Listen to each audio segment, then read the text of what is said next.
Shalom Bapak Ibu yang dikasihi Tuhan. Pagi hari ini kita akan kembali merenungkan sejenak bagian firman Tuhan.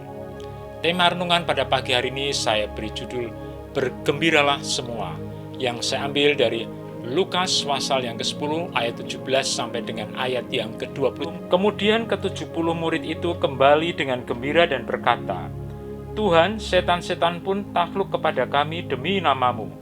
Kata Yesus kepada mereka, "Aku melihat iblis jatuh seperti kilat dari langit. Sesungguhnya aku telah memberikan kuasa kepada kamu untuk menginjak ular dan kalajengking, dan kuasa atas segala kekuatan musuh, sehingga tidak ada yang akan mencelakakan kamu. Meskipun demikian, janganlah bersukacita, karena roh-roh itu takluk kepadamu, tetapi bersukacitalah karena namamu terdaftar di surga." Orang Kristen biasanya senang bersaksi tentang kemuliaan Tuhan. Namun dalam bersaksi terkadang kita masih berpikir, apakah kesaksianku menjadi berkat bagi orang lain atau sebaliknya? Ketika kita bersaksi, terkadang ada yang tidak senang atau meremehkan kesaksian kita, karena peristiwa yang kita alami bersifat biasa, bukan peristiwa yang besar atau spektakuler.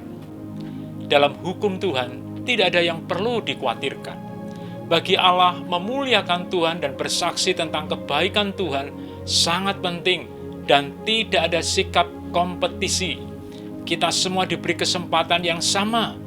Tidak ada perbedaan dalam bersaksi. Semua boleh bersaksi dan memuliakan Tuhan Yesus Kristus atas kebaikannya. Kita perlu memperhatikan dalam bersaksi atau memuliakan Tuhan. Ada dua hal yang penting. Yang pertama, bersaksi tentang kemuliaan Tuhan sangat dibuka lebar. Allah tidak membeda-bedakan umatnya yang akan bersaksi. Semakin banyak orang yang bersaksi, maka semakin baik. Semakin banyak orang yang berhasil hidupnya, pelayanannya dan pekerjaannya, maka Allah sangat senang dan bergembira. Berbeda dengan pola berpikir manusia yang sering kali timbul iri ketika orang lain berhasil dan bersaksi tentang kemuliaan Tuhan.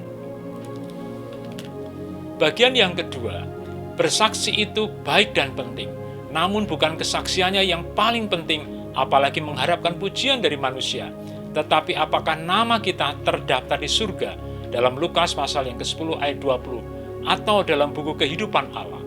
Jadi yang paling penting bukan karena kehebatan kita, karena roh-roh setan takluk, atau kesaksian kita yang hebat, tetapi apakah nama kita, saudara, telah tertulis dalam buku kehidupan Allah, atau nama kita tercatat dan terdaftar di surga.